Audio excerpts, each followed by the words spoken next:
Un cordial saludo para todos mis apreciados alumnos.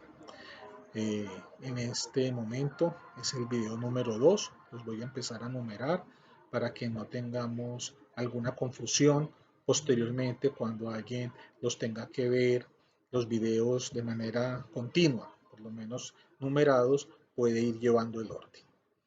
Hago una advertencia preliminar. El Consejo Académico al momento de publicar este video no se ha pronunciado, por lo tanto, tengamos paciencia que una vez que conozcamos las decisiones que pueda tomar el Consejo Académico, las estaremos acogiendo. Decisiones que pueden ir referidas a desarrollo curricular, fechas de evaluaciones, de reportes de notas, de metodologías, en fin, cualquier decisión que adopte el Consejo Académico la estaremos acogiendo y obviamente la estaremos también replicando con el fin de que entre todos podamos propiciar unas mejores soluciones a estas coyunturas por las que estamos atravesando. Entrando en materia, en lo que tiene que ver con los fundamentos sociales de legislación laboral, es importante entonces retomar. Quedábamos en el tema de contrato de trabajo, contrato de prestación de servicios. De hecho, la actividad número 2 estaba encaminada a que ustedes pudieran identificar ese elemento que es la subordinación como elemento característico para reconocer que si está presente, es decir, que si el servicio que se presta se hace de manera subordinada, sin lugar a dudas, tenemos que hablar que hay un contrato de trabajo y por lo tanto es que se le reconozcan a esa persona que desarrolla, que presta el servicio de manera subordinada, una serie de garantías, una serie de derechos, que son lo que conocemos como los derechos laborales, los derechos del trabajador. En cambio, si ese servicio que presta la persona lo puede hacer de manera independiente, de manera autónoma, eh, se puede acoger a lo que libremente dispongan las partes en el contrato de prestación de servicios. En otras palabras, el contrato de prestación de servicios por eso no reconoce garantías laborales, no reconoce prestaciones sociales, porque se supone que esa persona que presta el servicio no lo hace de manera subordinada. Ahora, en este video me voy a enfocar en el tema salario. Voy a tratar de ser lo más preciso, lo más conciso posible como nuevo tema que vamos a ir desarrollando. El salario es muy importante porque entendiendo el salario o el concepto de salario nos va a permitir entonces avanzar en las prestaciones sociales, porque muchas de las prestaciones sociales, para poderlas calcular, para poderlas determinar, es preciso que tengamos claridad en el alcance del salario. O sea, reconociendo qué tipo de sumas son consideradas salario, eso va a ser muy importante para poder saber qué aspectos se habrán de tener en cuenta para calcular las prestaciones sociales. Entonces, por aquí, aparte, tengo unas pequeñas notas, me voy a permitir ir siguiendo como el derrotero, que lo hago es con el fin de ser lo más preciso para que estos videos no queden tampoco muy saturados. Entonces, entremos en materia, el salario. El salario es el tercer elemento característico propio del contrato de trabajo. Recordemos que ya vimos un primer elemento y es que haya un servicio, la actividad del trabajador. Luego nos dedicamos a ver la subordinación, que es un elemento muy relevante para identificar cuándo hay contrato de trabajo o cuándo no. Y el tercer elemento es que ese servicio que se presta de manera subordinada sea pagado. Entonces, del salario, ¿qué debemos tener en cuenta? Lo primero, la definición. Podemos entender como definición de salario la contraprestación que recibe el trabajador por sus servicios. Esa contraprestación que recibe el trabajador por sus servicios se puede convenir de diferentes modalidades. Y entonces ahí es importante que establezcamos las que ofrece la ley, que podría ser el salario mínimo, podría ser el salario integral, podría ser el salario en dinero y podría ser el salario en especie. De estas modalidades, entonces ya más adelante eh, me iré encargando de precisar o desarrollar cada una de ellas. También es importante que tengamos en cuenta que hay dos tipos de remuneración en materia laboral. Hay una que llamamos ordinaria y otra extraordinaria. La remuneración ordinaria implica una suma fija o variable que gana el trabajador. En cambio, la que vamos a llamar extraordinaria es aquella que se da por servicios adicionales. Entonces, cuando hablamos de remuneración extraordinaria, pues vamos a hablar de tres cosas. Vamos a hablar de nocturnos, vamos a hablar de horas extras y vamos a hablar de domingos o festivos. Esos tres conceptos, nocturnos, extras o domingos y festivos, es lo que llamamos remuneración extraordinaria. La demás es la que vamos a reconocer o vamos a denominar salario o remuneración ordinaria.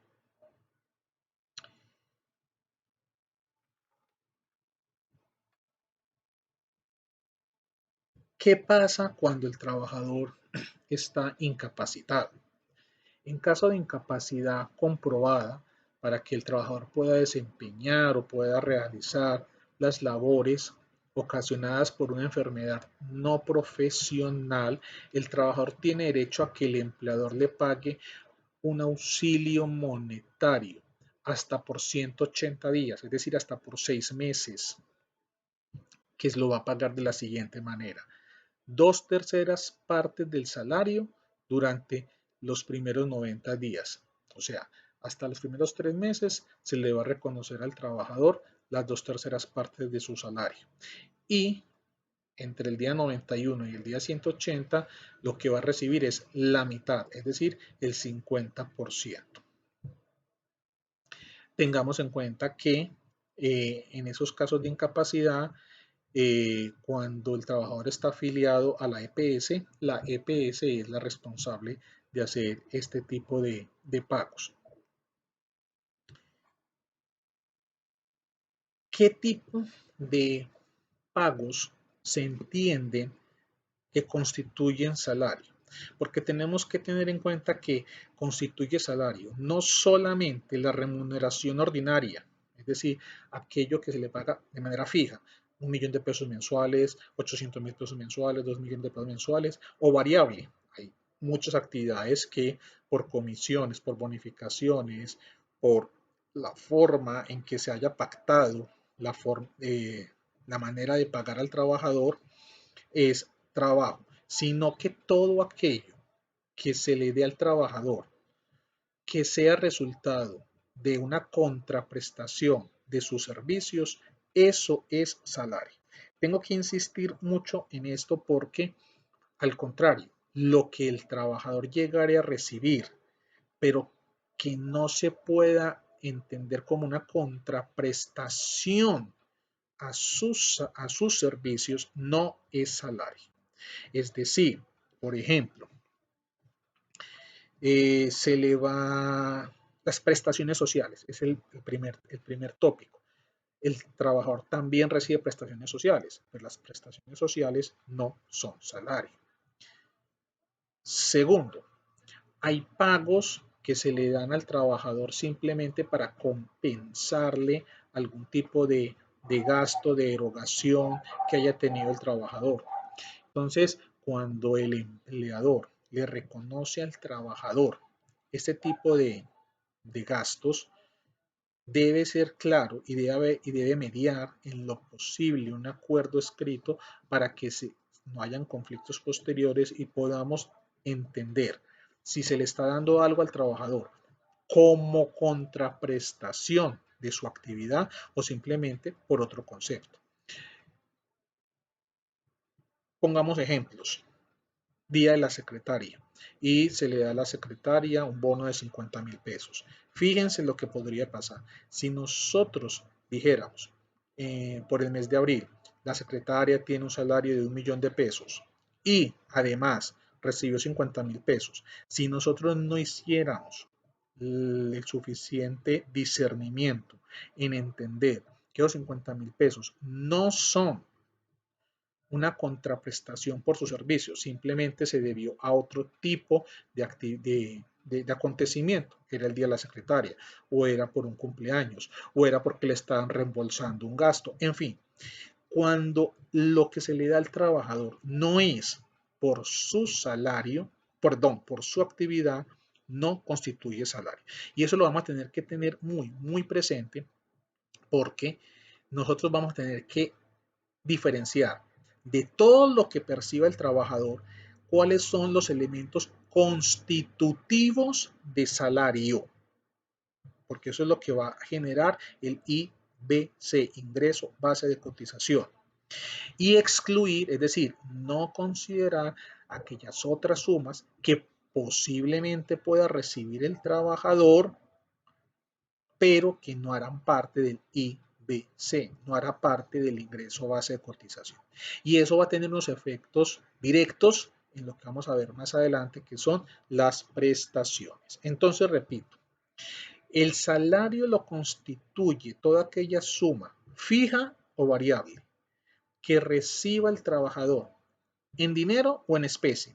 Ya voy a aclarar ese punto, pero que sea como contraprestación directa de sus servicios. Por el contrario, si no hay una contraprestación directa por los servicios, aquello que se le entregue al trabajador no puede ser considerado salario. Esa es la primera precisión que quisiera tener al respecto. Segundo, hablábamos de las modalidades. Como ya anotamos, el salario puede pactarse en dinero o en especie. Cuando se hace en especie, estamos hablando de que al trabajador se le va a reconocer vivienda, alimentación, vestuario, en fin, cosas materiales que van a ser consideradas parte de esa remuneración. Entonces, el salario en especie es válido. ¿Qué reglas debemos tener en cuenta frente al salario en especie? El salario en especie no podrá exceder el 50% de la totalidad del salario. Entonces, si partimos de un ejemplo, salario de 1.000.000 de pesos, significa que si le vamos a pagar en especie, lo que se le dé en especie al trabajador no podrá superar, en ese ejemplo, 500.000. Si el salario es 2 millones, estaríamos diciendo que el salario en especie no podría superar 1.000.000 de pesos. Pero si el salario es el mínimo, entonces la parte en especie no puede superar el 30%. Insisto en algo, para que lo concatenemos, para que lo unamos a lo acabado de expresar. Fíjense que dijimos, salario es todo lo que reciba el trabajador como contraprestación de sus servicios. Por eso, si pactamos salario en especie, la parte en especie, valga la redundancia, sigue siendo salario. Es decir, si yo voy a cotizarle al trabajador por un salario de 2 millones de pesos, donde solamente 1 millón es en dinero y el otro millón es en especie, fíjense que el salario de trabajador es 2 millones, independiente que tenga 1 millón, que es la vivienda o que es el alimento. Listo.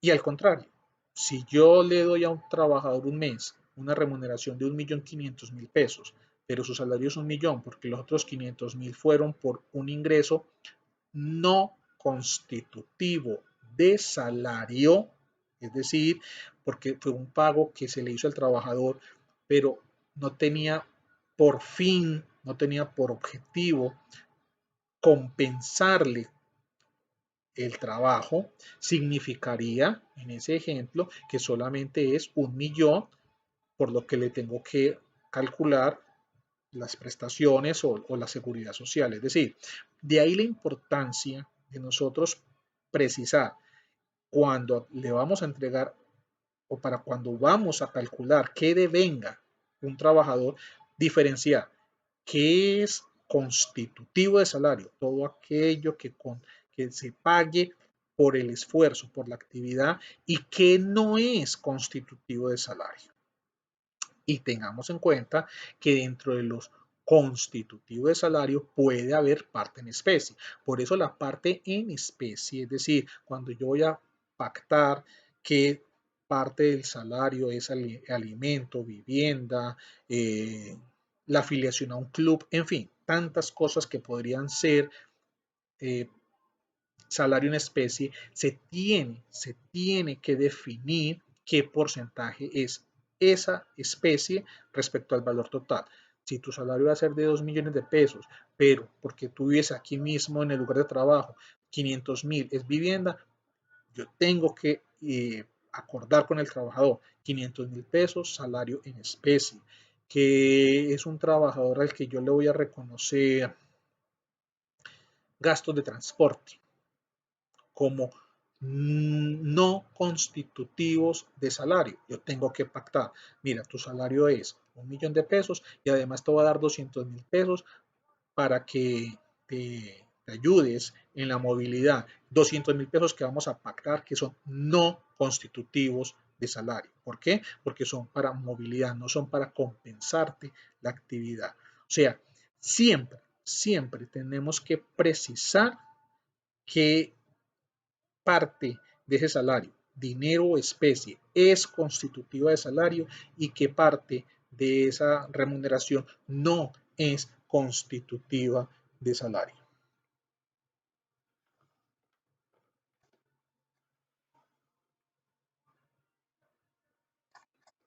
Vamos entonces a precisar unos aspectos del salario. ¿Cómo se debe hacer el pago? El pago del salario se debe hacer de acuerdo a cómo se determine en el contrato.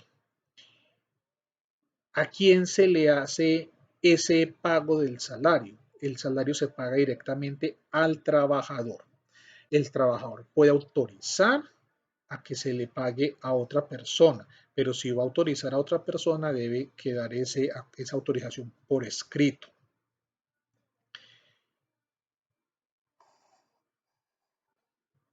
¿Es posible renunciar al salario? La respuesta es no. El trabajador no puede renunciar a percibir un salario como contraprestación por el ejercicio, por la realización de una tarea. Es decir, es un derecho de los que llamamos irrenunciable.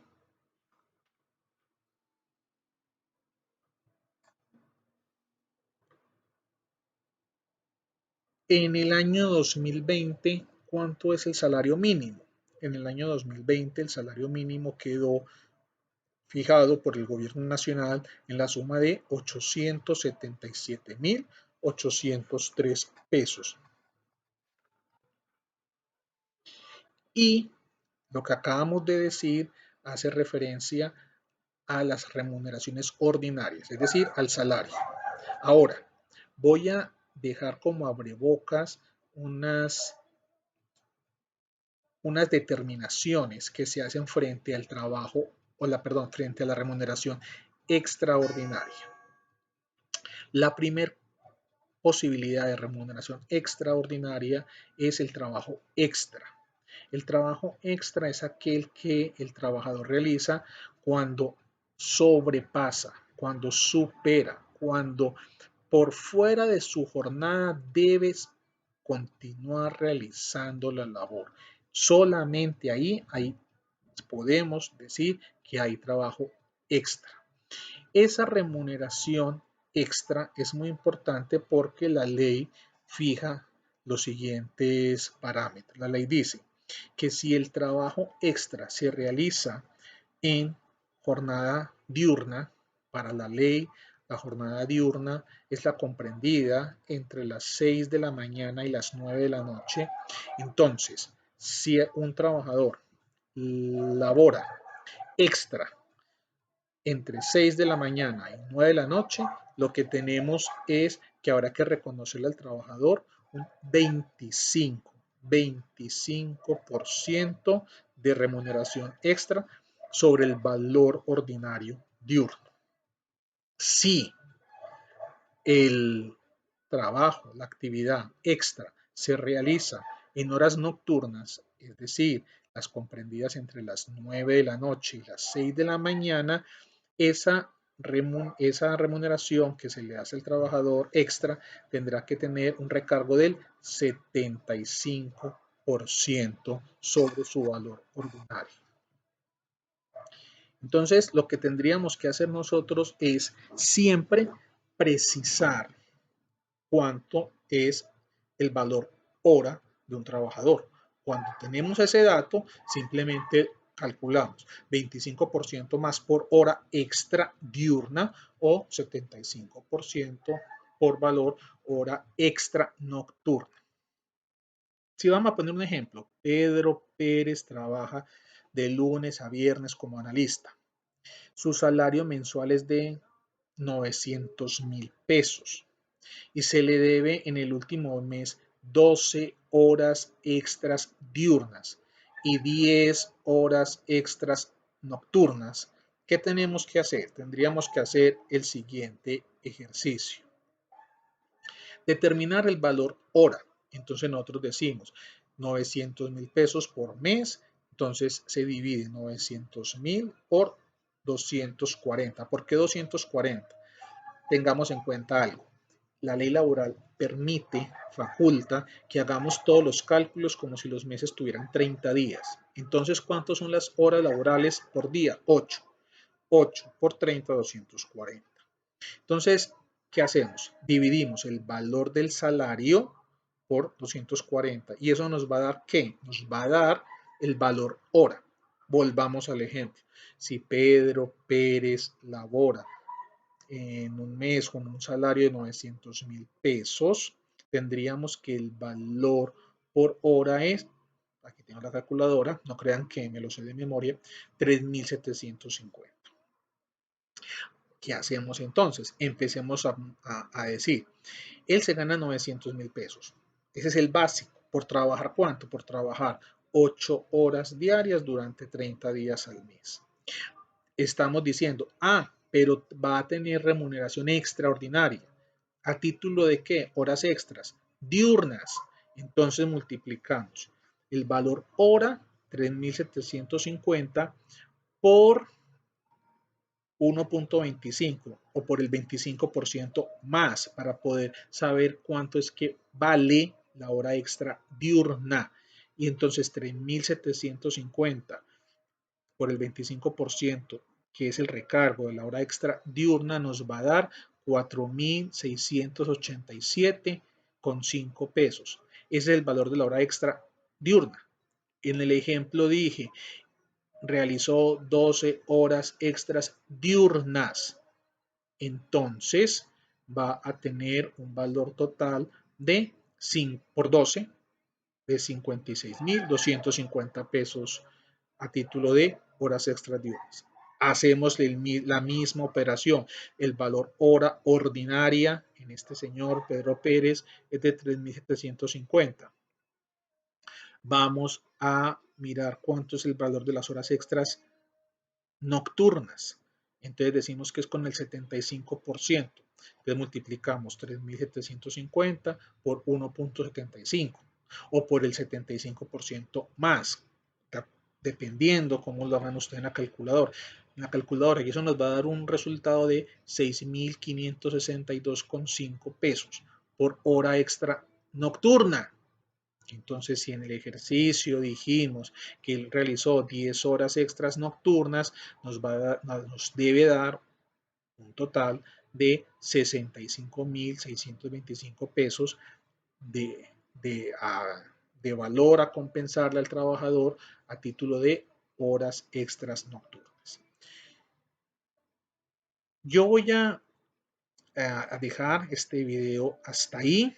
Voy a esperar las reacciones que podamos tener para saber si logramos entender el concepto de, primero, ¿qué es salario? Segundo, el salario ordinario. Y tercero, empezamos a calcular la remuneración extraordinaria. El primer tema de la remuneración extraordinaria fue las horas extras. A manera de resumen, 25% para horas extras diurnas y 75% para horas extras nocturnas.